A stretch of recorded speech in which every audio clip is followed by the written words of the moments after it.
The first time Jesus said he was going to die was earlier in Luke chapter 9.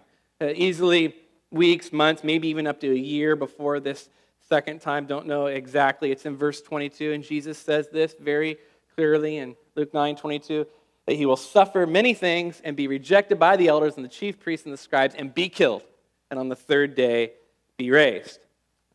Luke doesn't record at that time the disciples having any response, but then Jesus just goes on to say that if they're really going to follow him, his disciples, that they're going to have to be willing to give up their lives as well.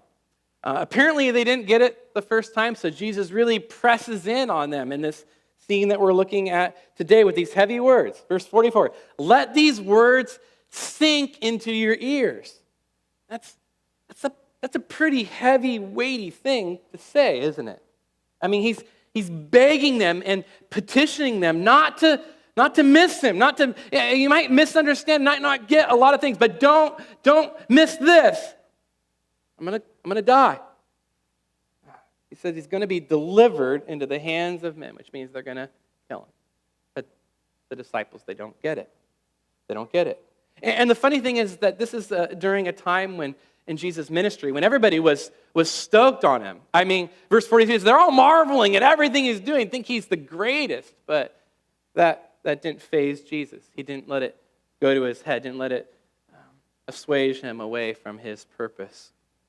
He knew that the same people who were saying he was the best ever would soon be shouting, crucify him, crucify him. But the disciples didn't get it.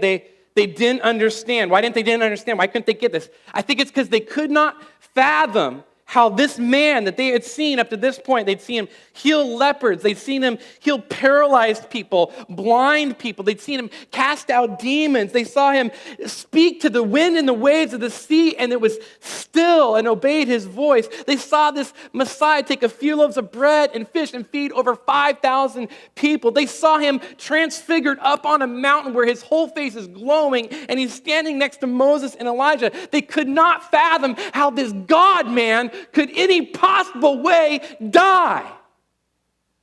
There's no way that wouldn't happen to him. They didn't get it.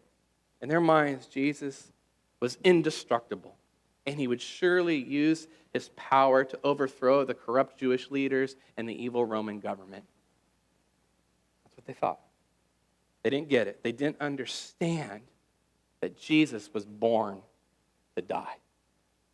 They didn't understand that Jesus' main mission and purpose on earth wasn't to just do miracles, but to come and to give up his life on a cross for the sins of people, of all peoples of the world, so that many might be saved. And there's an important principle, I think, in this that stands true for us today. This: anytime we get our eyes off the cross of Christ, we miss his purpose. We miss his purpose in the world and in our lives. Listen, you cannot understand Jesus apart from the cross. You'll miss him.